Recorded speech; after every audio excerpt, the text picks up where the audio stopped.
அன்பான மாணவர்களே, இன்றைய தினம் நாம் ஒரு முக்கியமான டெரைவேஷன்,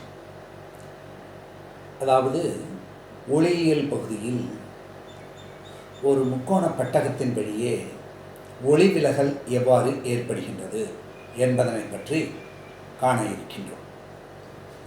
இதிலிருந்து நாம் என்னென்ன தன்மைகளை எல்லாம் எடுத்துக்கொள்ள இருக்கின்றோம் என்பதை பார்க்கலாம். நீட் போன்ற தேர்வுகளிலும் மிக முக்கியமாக இந்த ஒளியியல் பகுதியில் இருந்து கேட்கப்படக்கூடிய கேள்விகள் இந்த முக்கோண பட்டகத்தில் ஒளி விலகல் நிகழக்கூடிய தன்மை, பின்னர் நிறப்பிரிகை, பிரித்திறன் dispersive power, dispersion, refraction through a prism. இந்த அமைப்புகள். முதலில் நாம் ஒரு முக்கோண பட்டகத்தை கருதுவோம். அந்த படம் எவ்வாறு நான் வடிவமைக்கிறேன் என்பதை நீங்கள் கூர்ந்து கவனிங்கள். அதாவது ஒரு முக்கோண பட்டகம் ஒன்றினை எடுத்துக்கொள்கின்றோம். மற்றொரு வீடியோவிலே நாம் பொதுவாக எவ்வாறு இன்னும் சற்று பெரியதாகவே இந்த படத்தினை நான் எடுத்துக்கொள்கின்றேன்.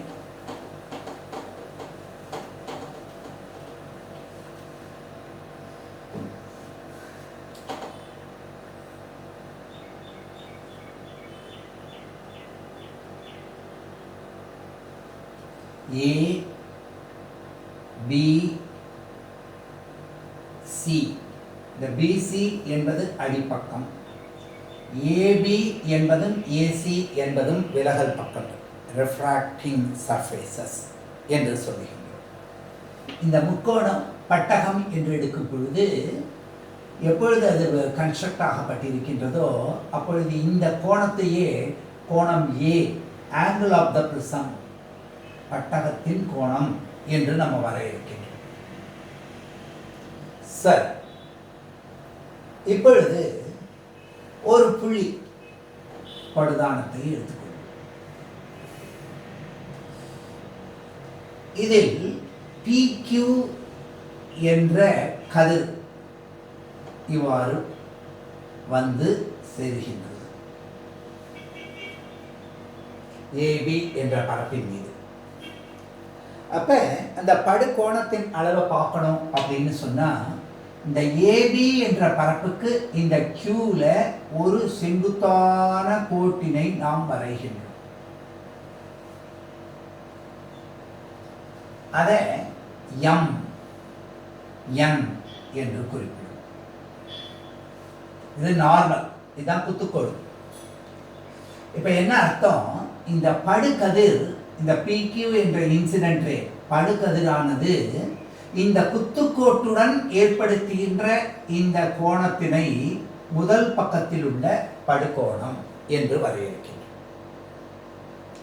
சரி, இந்த முப்பட்டகம் இல்லாமல் இருந்தால் இந்த PQ என்ற கதிர் எவ்வாறு சென்றிருக்க வேண்டும்?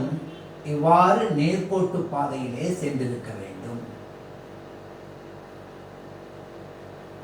என்று ஃபைனலாக F என்பதற்கு சென்றிருக்க வேண்டும். ஆனால் இது காற்று, இது அடர்வு குறைந்த ஊடகம், அதாவது இது காற்று என்று எடுத்திருக்கிறோம். இந்த முக்கோண பட்டகமானது கண்ணாடியினால் ஆனது. அப்ப இதனுடைய ஒளிவிலகல் எண் என்பது அதிகமாக இருக்கின்றது. ஏன்னா அடர்வு மிகும் ஊடகத்தில் ஒளிவிலகல் எண் மதிப்பு அதிகம். காற்றின் ஒளிவிலகல் எண் என்ன? 1. அப்ப இந்த ஊடகத்திலிருந்து இது இங்கு செல்லும் பொழுது இந்த நேர்கோட்டு பாதையில் செல்லாமல் இந்த கதிர் என்ன ஆகின்றது? இவ்வாறு செல்கின்றது.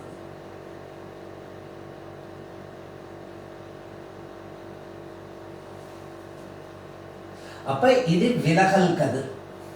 இந்த பகுதியிலிருந்து, அதாவது இதனை நோக்கி வளைந்து செல்கிறது, ஒளி விலகல் அடைந்திருக்கின்றது.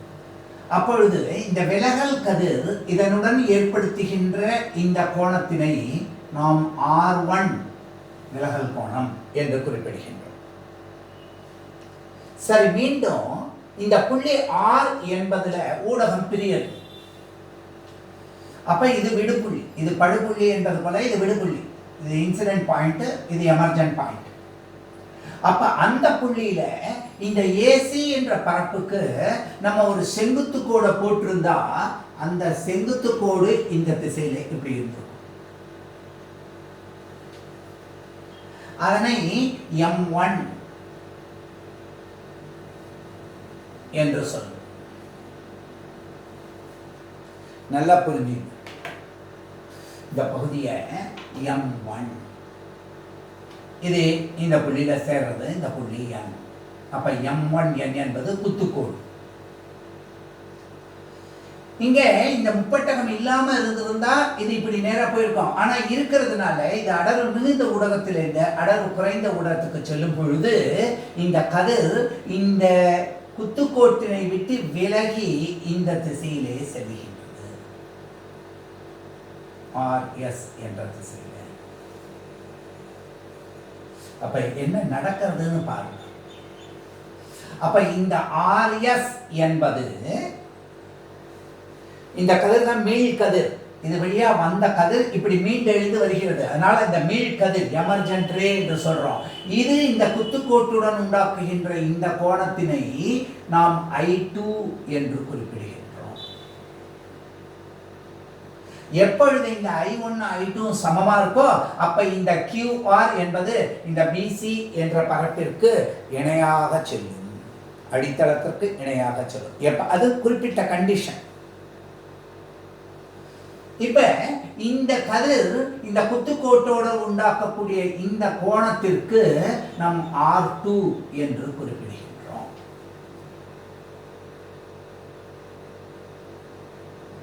சரி சார், இந்த கதிர் RS என்பது சாதாரணமா ஒரு உதாரணம் சொல்றேன். நமக்கு ஒரு பஸ்ஸில் ஏறி உட்காந்தோம்னா எந்த சீட்டில் உட்காந்தாலும் டிரைவரனுடைய முகம் தெரியும். டிரைவர் பக்கத்தில் ஒரு ரியர் வியூ மிரர் வச்சுருப்பான். அப்போ டிரைவர் அங்கேருந்து பார்த்தா நம்மளை பார்க்க முடியும், நம்ம இங்கேருந்து பார்த்தா அவரை பார்க்க முடியும். அப்போ எந்த வகதியிலையும் இருக்க, அப்போ இங்கேருந்து கிளம்புகின்ற கதிர் இங்கு சென்று இப்படி சென்றிருக்க வேண்டும். ஆனால் இதன் காரணமாக இப்படி வந்து இப்படி வருகின்றது. அப்போ இந்த புள்ளியிலேருந்து கதிர் வந்திருந்ததுனால இட் இஸ் ரீட்ரேசிங், ரீட்ரேசபிலிட்டி இப்படி தெரிந்து வந்திருக்கப்படும். ஆனா இங்க இருக்கிறவனுக்கு இது எப்படி தோன்றுகின்றது? இந்த திசையிலே சென்றது போல் தோன்றுகின்றது. அப்ப இந்த புள்ளி E என்ற புள்ளியில என்ன நடக்கிறது அப்படிங்கிறத பார்க்கணும். நல்லா கவனிச்சு பாருங்க. இப்படி சென்றிருக்க வேண்டிய கதிர், இந்த திசையில சென்றிருக்க வேண்டிய கதிர் இந்த திசையில திசை மாறி செல்கின்றது. அதனாலதான் இந்த கோணத்தை நாம் என்ன சொல்லுகின்றோம்? ஆங்கிள் ஆஃப் டீவியேஷன், திசை மாற்று கோணம். இந்த முக்கோண பட்டகத்தினால நல்லா கவனிச்சு பாருங்க. இந்த வடிவங்கள் அப்படிங்கிறதுல பார்க்கும்பொழுது ஒரு செவ்வகத்தை எடுத்துக்கிட்டோம் அப்படின்னா, கண்ணாடி பாலத்தை எடுத்துக்கிட்டோம்னா அதுல இவ்வாறு ஒரு நார்மல் கொடுத்து இங்க ஒரு கதிர் வருகின்றது அப்படின்னு பார்த்தோம்னு வச்சுங்க. இந்த கதிரானது இந்த ஊடகத்துல இப்படி நேரா சென்றிருக்க வேண்டியது இவ்வாறு செல்கின்றது. அடர்மிகு ஊடகத்தின் காரணமாக இந்த கோணம் குறைகின்றது. இதுவும் சமமா இல்லை. அப்ப இந்த புள்ளியில நம்ம ஒரு குத்துக்கோடை போட்டு இப்ப இந்த புள்ளியில பார்த்தா இது அடர்வு குறைந்த ஊடகம். அப்ப மீண்டு என்ன ஆகுது? இந்த திசையில செல்றது. அப்ப இந்த ரெண்டு பேரலா இருக்கு. அப்ப ஒரு இடம் பெயர்ந்திருக்கு. இந்த பகுதியில சென்ற இந்த லேன்ல இருந்தது இந்த லேன்ல போகின்றது. அப்ப ஒரு பாதையில செல்வதை அடுத்தது செல்லணும்னா நடுவுல ஒரு தகுந்த ஊடகத்தை நம்ம வைத்தால் போறோம். அந்த ஒளியானது அடுத்த லேனுக்கு மாற முடியும், ஷிஃப்ட் ஆகும், லேட்டரல் ஷிஃப்ட் ஆகும் அப்படின்னு பாக்குறோம். ஆனா இங்க என்ன நடக்கிறது? டீவியேஷன் ஆகுது. அதாவது இதுவும் கண்ணாடி தான், இதுவும் கண்ணாடி தான். ஆனா இந்த கண்ணாடியினுடைய வடிவமைப்பு, ஸ்ட்ரக்சர், அதான் ஷேப்ஸ் அண்ட் ஸ்ட்ரக்சர்ஸ் அப்படிங்கிறதே நம்ம இயற்பியல் படிக்கிறதுல ரொம்ப முக்கியமானதாக இருக்கு. எல்லா இடங்கள்லையுமே அதை சொல்லுவாங்க. சாதாரண அரிசி தான். ஆனால் அதையே குருணையாக சின்னதாக நுணுக்கி கஞ்சியாக பண்ணி சாப்பிட்டா நம்மளால் அதிகமாக செரிக்க முடியறதுக்கு காரணம் என்னென்னா, அதில் கோள வடிவத்தில் அந்த பரப்பை வந்து கோளப்பரப்பாக மாற்றிடணும். அப்போ அது இன்ட்ராக்ட் பண்ணக்கூடிய ரியாக்ட் பண்ணக்கூடிய தன்மை ஜாஸ்தியாக இருக்குது அந்த பரப்பில். அதனால செரிமானம் அதிகமாகின்றது. அப்போ இந்த மாதிரி எல்லா இடத்துலையுமே நம்ம இதனுடைய கருத்தாக்கத்தை நம்ம பார்க்க முடியும். நல்லா தெரிஞ்சுங்க. இந்த இந்த இடத்துக்கு இது கிடைக்கும். அப்போ இங்கே முக்கியமான 2 பண்புகள் என்னவா இருக்கு அப்படின்னு கேட்டால், இந்த கோணம் ஏ, அடுத்தது கோணம் டி. இந்த 2த்துக்கு நடுவில் இருக்கக்கூடிய நம்ம ரிலேஷன்ஷிப்பை இந்த ஒளிவியல்களில் நம்ம பார்க்குறோம். இதுதான் நமக்கு ஒரு முக்கியமான பண்பாக இருக்குது. சரி சார், இப்போ படம் நல்லா தெளிவாக புரிஞ்சிருக்குன்னு நினைக்கிறேன். அங்கங்கே ஆரோ மார்க்கெல்லாம் நம்ம என்ன பண்ணியிருக்கோம், ஏன்னா ஒளிவியல் கதிர்கள் இதெல்லாம் வெறும் கோடு மட்டும் போட்டால் போகாது, அந்த குறியீடு அம்பு குறியீடு சரியாக போட்டிருக்கணும். இப்போ பார்ப்போம். முதல்ல என்ன செய்கிறோம் அப்படின்னு கேட்டால், இந்த முக்கோணம் QNR அப்படிங்கிறத எடுத்துக்கிறோம். நல்லா புரிஞ்சு பார்க்கலாம். இந்த முக்கோணத்தில் அதே போல இந்த நாற்கரம் AQNRA 4 பக்கம் உள்ளது நாற்கரம். சரி, நாற்கரத்தை வட்ட நாற்கரம் அப்படின்னு நம்ம எப்படி சொல்லுறோம்? சைக்ளிக் குவாட்ரிலேட்டரல் அப்படின்னு. இங்க பாருங்க, இந்த இடத்துல இது ஏற்படுத்தக்கூடிய கோணம் இந்த AQN அப்படிங்கிறதுல இந்த இடத்துல ஒரு 90 டிகிரி, இந்த இடத்துல ARN அப்படிங்கிறதுல இந்த இடத்துல ஒரு 90 டிகிரி மொத்தமா இருக்கு. அப்ப அது 2 போயாச்சுன்னா நாற்கரத்தில் 4 கோணமும் சேர்ந்து 360 டிகிரி, இது 180 டிகிரி போயிடுச்சு. அப்ப மிச்சம் இருக்கிறது என்ன இருக்கு? 180 டிகிரி. அதனால வட்ட நாற்கரம் இந்த இடத்துக்கு இது ஆரம்பிக்கும். வட்ட நாற்கரம் சைக்ளிக் குவாட்ரிலேட்டரல் AQ, இங்க பாருங்க, AQNRA.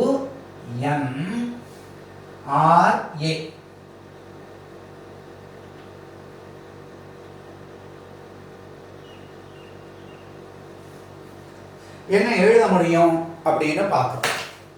என்ன எழுத முடியும்? கோணம் A பிளஸ் கோணம் QNR இது 180 டிகிரிக்கு சமமாக இருக்கு.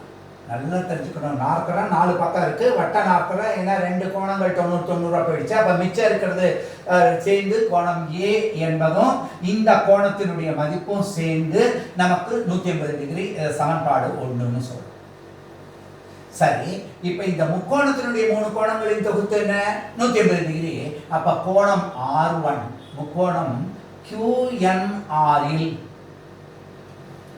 கோணம் R1 பிளஸ் கோணம் R2, இந்த கோணம் அடுத்தது இந்த கோணம் பிளஸ் கோணம் QNR, இந்த மதிப்பு என்ன வருது? 180 டிகிரி. அப்ப இந்த ரெண்டும் சமமா இருக்கிறதுனால இந்த 2 பகுதியிலும் சமமா இருக்க முடியும். therefore கோணம் A equal to கோணம் R1 plus R2. ஏன்னா ரெண்டுத்துலயும் எது காமனா இருக்கு? இந்த அமைப்பு. அப்ப இந்த முக்கியமான வாய்ப்பாடு நமக்கு கிடைச்சிருச்சு.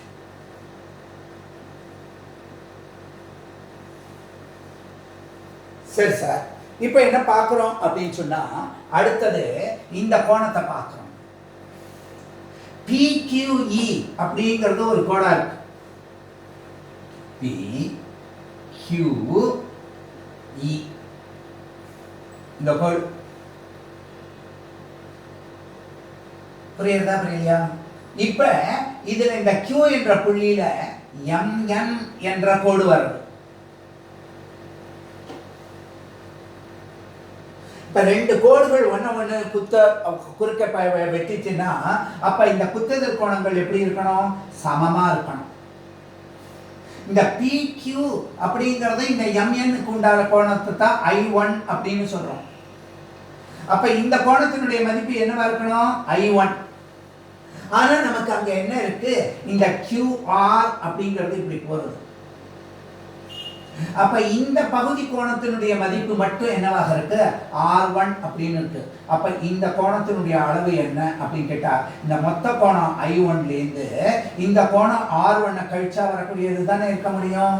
அப்ப இந்த இடத்துக்கு இந்த கோணத்தினுடைய மதிப்பு I1 மைனஸ் R1. எல்லாம் கோணங்கள்.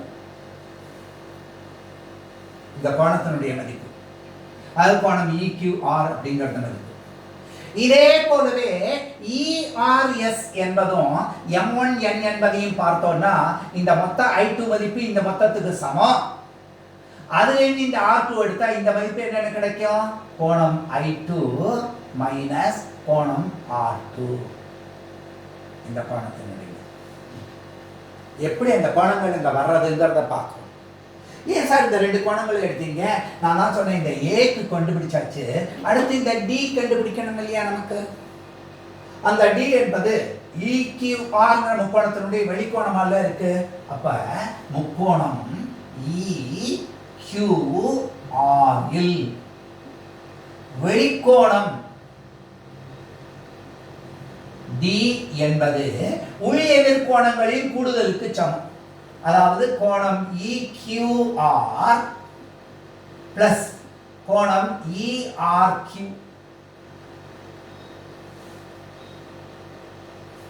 சுலபமா போயிட்டு இருக்கலாம். அப்ப இந்த EQR மதிப்பை நம்ம பிரதியிட்டோம்னா அப்ப கோணம் D என்பது கோணம் I1 மைனஸ் கோணம் R1 பிளஸ் கோணம் I2 மைனஸ் கோணம் R2. இதை தொகுத்து எழுதினா என்ன எழுதலாம்? கோணம் D ஈக்குவல் டு கோணம் I1 பிளஸ் I2 மைனஸ்ங்கிறத வெளியில எடுத்தோம்னா கோணம் R1 பிளஸ் கோணம் R2ன்னு எழுதலாம் இல்லையா? பாருங்க மைனஸ் R1 மைனஸ் R2 இந்த ரெண்டுத்துக்கு காமனா இதை எடுத்தாட்டா இதை எழுதலாம். ஆனா R1 பிளஸ் R2 நமக்கு என்னன்னு தெரியும், கோணம் ஏன்னு தெரியும். அப்ப கோணம் I1 பிளஸ் கோணம் I2 மைனஸ் கோணம் A. அப்ப therefore கோணம் I1 பிளஸ் I2 அப்படிங்கிறது நமக்கு என்னவா கிடைக்கிறது? கோணம் A, இந்த மைனஸ் A இப்படி கொண்டு வந்தா அப்ப பிளஸ் கோணம் D. அப்ப பாருங்க நல்லா கவனிங்க, இந்த விலகல் இந்த முக்கோணத்தின் முப்பட்ட கோணத்தை சார்ந்து இருக்கிறது. இது முக்கியமான பகுதி அப்படின்னு நான் முன்னாடியே சொன்னேன். ஒரு முப்பட்டத்துக்கு அதை வச்சுதான் குறுங்கோணமா சாதாரணமான கோணமா அப்படிங்கிறதெல்லாம் பார்க்கிறோம். இப்ப R1 plus R2 equal to A வந்தது, I1 plus I2 equal to A plus D என்று இந்த கோணத்தை இந்த மதிப்பு இந்த திசை மாற்று கோணத்தை சார்ந்திருக்கு அப்படிங்கிறத நம்ம பார்க்கிறோம். அப்ப என்ன சார் செய்யறோம்? I மதிப்பை சற்று சற்றா அதிகரிச்சே வந்தா ஒரு குறிப்பிட்ட கோணத்துல இந்த மதிப்பு சிறும மதிப்பாக மீச்சிறு மதிப்பாக ஆங்கிள் ஆஃப் மினிமம் டிவியேஷன், அதான திசை மாற்று கோணம், மீச்சிறு திசை மாற்று கோணம் அப்படின்னு சொல்றாங்க. Angle of minimum deviation. அதாவது எப்பொழுது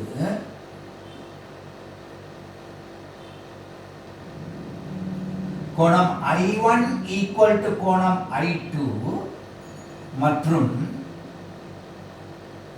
கோணம் R1 ஈக்குவல் டு R2 என்று ஆகின்றதோ அப்பொழுது கோணம் D என்பது கோணம் கேபிட்டல் D என்பதாக மாறுகின்றது. அப்ப இந்த சமன்பாட்டை 4ன்னு சொன்னோம், இந்த கண்டிஷன்ஸை 5 அப்படின்னு சொன்னோம். இதுதான் condition for angle of minimum deviation. இதை நீங்க எப்படி சார் ஒரு வரைபடத்து மூலமா தெரிஞ்சுக்க முடியும் அப்படின்னு பார்த்தா நல்ல கவனிங்க. நம்ம கோணத்தை இப்படி எடுத்துக்கிறோம். எது எதை சார்ந்தது? இந்த கோணம் D என்பது I1 I2 மதிப்புகளை சார்ந்திருக்கு. அப்ப இண்டிபெண்டன்ட் குவான்டிட்டி I அப்படிங்கிறத நம்ம எங்க எடுத்துக்கிறோம்? X அச்சில் எடுத்துக்கிறோம். டிபெண்டன்ட் எது? இந்த D. அதனால தான் இந்த கர்வுக்கு ID கர்வ் என்று பெயர். திசை மாற்று கோண மதிப்பை ஸ்பெக்ட்ரோமீட்டர் வச்சு இதை கண்டுபிடிக்கலாம். அப்ப பல்வேறு அளவுகளை எடுக்கும் பொழுது இந்த மதிப்பு எப்படி அமைகின்றது அப்படின்னு பாருங்க. இப்படியே வந்து ஒரு புள்ளியில குறைஞ்சு மீண்டும் இப்படி போகின்றது. இந்த ஐடி படத்தினுடைய மதிப்பு இப்படி இருக்கு. தொடக்கத்துல குறைகிய ஐ மதிப்புகளுக்கு டி மதிப்பு அதிகமா இருக்கு. அப்புறம் சற்றே ஐ மதிப்பு அதிகரிக்க அதிகரிக்க குறைந்து வந்து ஒரு குறிப்பிட்ட புள்ளியில மினிமம் மதிப்பா இருக்கு.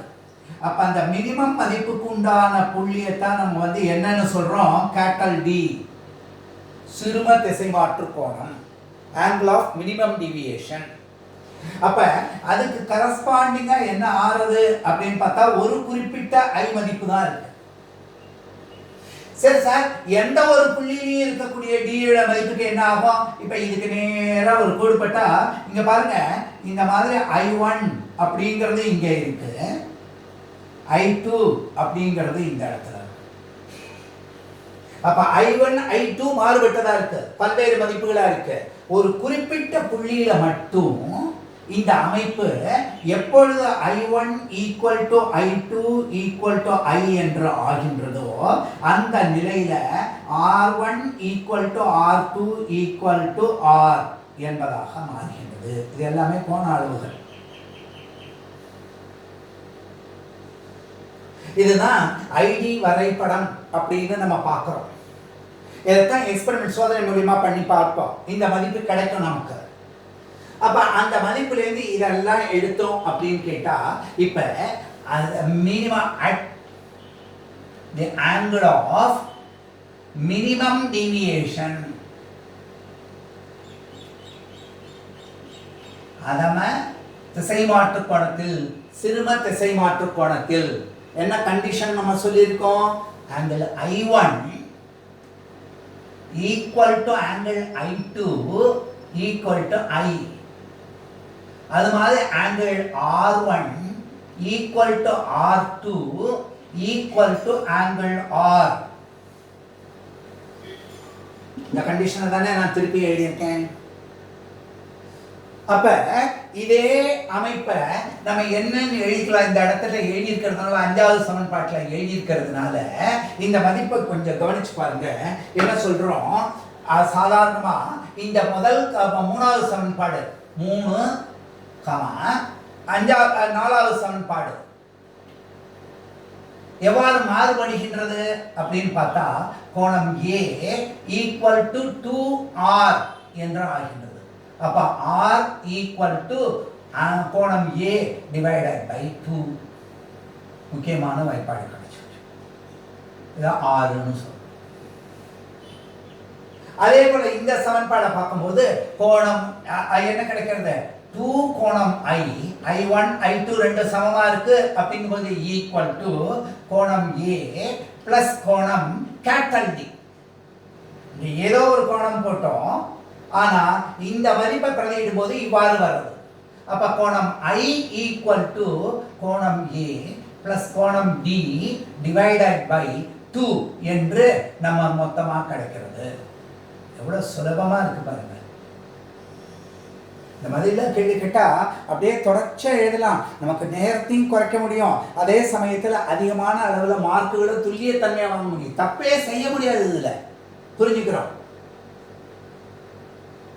சரி சார், இப்ப I மதிப்பு R மதிப்பு கண்டுபிடிச்சாச்சு. இப்ப இந்த கோணத்துக்கு என்ன கண்டுபிடிக்கணும், ஒளிவிலகல் எண் கண்டுபிடிக்கணும். ஒளிவிலகல் எண் எப்படி தெரியும் நமக்கு, ஸ்னெல் விதிப்படி.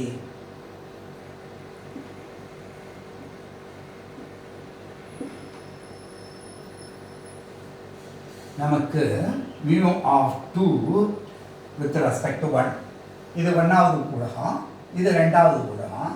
அப்ப mu of 2 இந்த கண்ணாடியினுடைய ஒளிவிலகல் எண் கண்டுபிடிக்கணும்னா அவர் என்ன சொன்னாரு, குறிப்பிட்ட வண்ணமுடைய நிறத்திற்கு, அதாவது கதிருக்கு, for a given color of light, for a given pair of medium, the ratio of the sine of the angle of incident to sine of the angle of refraction is a constant. இதுதான் Snell விதி. ஒரு குறிப்பிட்ட ஊடகங்களுக்கு இடையில் குறிப்பிட்ட நிறமுடைய கற்றையில், பின்னாடி அதான் நிறப்பிரிகையில பார்க்க போறோம், ரொம்ப முக்கியமானது. அந்த டெஃபினிஷன்ல இருக்கிற ஒவ்வொரு வரியும் ஒவ்வொரு வார்த்தையும் நம்ம மாற்றக்கூடாது. அப்ப அதனால தான் அது விதி, ஸ்னெல் விதி என்றானது. ஒரு ஹைபோதெட்டிக்கல் ஸ்டேட்மெண்ட் இருக்கலாம், ஹைபாத்தசிஸ் அப்படின்னு சொல்லலாம், கருதுகோள் அப்படின்னு சொல்லலாம். அதெல்லாம் சாதாரணமாக இருக்கக்கூடியது. அப்புறம் டெஃபினேஷன் வரலாம், கெல்வின் ஸ்டேட்மெண்ட், ஜூல் ஸ்டேட்மெண்ட் என்றெல்லாம் சொல்லலாம், ஸ்டேட்மெண்ட்டாக இருக்கும் அது. ஆனால் எப்பொழுது அது விதியாக மாறுகிறது, நியூட்டன் விதி, பாயில் விதி. அப்போ பாயில் விதினா at constant temperature for a given mass of a gas the pressure is inversely proportional to volume. அப்போ அந்த டெஃபினேஷனில் இருக்கிற வேர்டு, அந்த ஸ்ட்ரக்சர் எதையும் நம்ம மாற்றக்கூடாது. அப்போ அதை அப்படியே அப்ளை பண்ணுறோம். அப்போ என்ன கிடைக்கிறது பாருங்க, sine i by sine r. இதுதான் ஸ்னெல் விதி. இதான் சமன்பாடு 8 அப்படின்னு சொல்றோம். நல்லா கவனிக்கணும். இப்போ இந்த அமைப்புல இதை பிரதியிட்டோம்னா நமக்கு என்ன கிடைக்கிறது, மியூ ஈக்குவல் டு சைன் கோணம் A பிளஸ் கோணம் D. நல்லா கவனிக்கணும், capital divided by sine A by 2 கோணம் A divided by 2.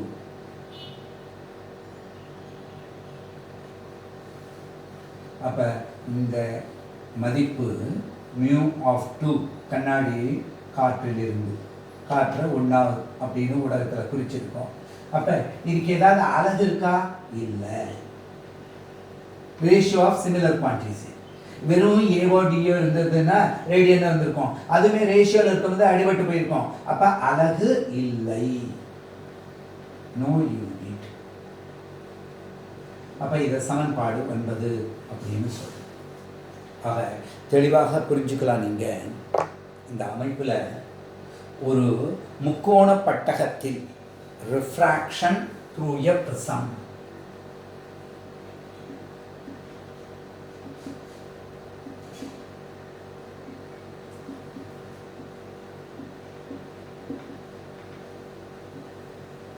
ஒரு முப்பட்டகத்தின் வழியா ஒளி விலகல் எவ்வாறு ஏற்படுகின்றது. ABC என்ற ஒரு முப்பட்டகத்தை கருத்தில் கொள்வோம்.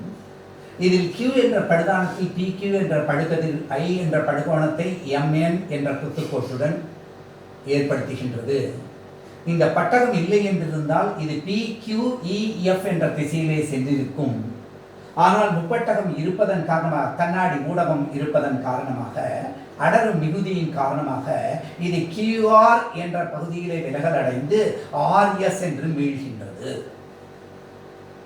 அப்பொழுது இது கிடைக்கின்ற மீள்கோணம் I2 என்றும் இந்த இரண்டாவது பரப்பிலே ஏற்படுத்துகின்ற விலகல் கோணம் R2 என்று இருந்தால் நாம் எவ்வாறு இந்த கதிர் PQEF என்று செல்ல வேண்டியது PQERS என்று திசை மாறி சென்றிருப்பதை நாம் அறிகிறோம். இந்த வெளிக்கோணத்தை கோணம் திசை மாற்று கோணம் D என்று குறிப்பிடுகின்றோம். அப்ப கோணம் A மற்றும் கோணம் D நமக்கு முக்கியமானதாக இருக்கின்றது. அப்ப இதற்காக இந்த வட்ட நாற்கரம் AQNRA என்பதில் எதிர் கோணங்களின் கூடுதல் 180 டிகிரிக்கு சமம். ஏன்னா இது 90 டிகிரியா இருக்கிறதுனால இப்ப முக்கோணம் QNR என்பதுல 3 கோணங்களுடைய கோணம் முக்கோணங்களின் கூட்டுத்தொகை 180 டிகிரிக்கு சமம். எனவே இதிலிருந்து கோணம் A = R1 + R2 என்று முக்கியமான வாய்ப்பாடு கிடைக்கிறது. இப்பொழுது இந்த EQR என்ற முக்கோணத்தை பார்க்கும் பொழுது கோணம் D என்பது வெளிக்கோணமாக இருக்கிறது. வெளிக்கோணத்தின் மதிப்பு உள்ளெதிர் கோணங்களின் கூடுதலுக்கு சமம். அதனால இந்த மதிப்பு எவ்வாறு வந்ததுன்னு இங்க குறித்திருந்தோம். அப்ப அதன் காரணமாக நமக்கு கோணம் D = I1 + I2 - கோணம் A என்று கிடைச்சது. அல்லது கோணம் I1 + I2 = கோணம் A + D என்று கிடைச்சது. அப்ப ஒரு நிறமாலைமானி கொண்டு ஒரு முப்பட்டகத்துக்கு பல்வேறு படுகோணங்களின் மதிப்புகளுக்கும் இந்த D மதிப்புகள் என்ன என்பதை நம்ம ஆய்வு மூலமா பார்த்தா இந்த மாதிரி ஒரு ஐடி வரைபடம் கிடைச்சது. அது நமக்கு ஒரு அமைப்பு கிடைச்சது. எந்த ஒரு திசை மாற்று கோணத்துக்கும் I1 மற்றும் I2 என்று 2 பகுதிகளில் அந்த பகுதி வெட்டப்படுகிறது தெரிகிறது. ஆனா ஒரு குறிப்பிட்ட கோணத்துக்கு மட்டும் இந்த I1 I2 சமமாகி அதனால R1 R2 சமமாகிறது. இந்த மதிப்பினை நாம் சிறும திசை மாற்று கோணம் D என்று குறிப்பிடுகின்றோம். அந்த கண்டிஷன்ல A என்பது 2R அல்லது R = விலகல் கோணம் கோணம் A/2 என்றும் கோணம் I = A + D/2 என்று கிடைக்கும். நமக்கு ஸ்னெல் விதிப்படி சைனை சைனார் என்பது அந்த இரண்டாவது ஊடகத்தினுடைய விடுதிறனை குறிக்கின்றது. இதுதான் ஒளிவிலகல் எண் என்று குறிப்பிடுகின்றோம். அங்க காந்தப்புலம் இதில் எல்லாம் விடுதிறன் சொல்லுவோம். இங்க மியூ என்பது நமக்கு என்னவாக இருக்கின்றது அப்படின்னு பார்க்கலாம், ஒளிவிலகல் எண்.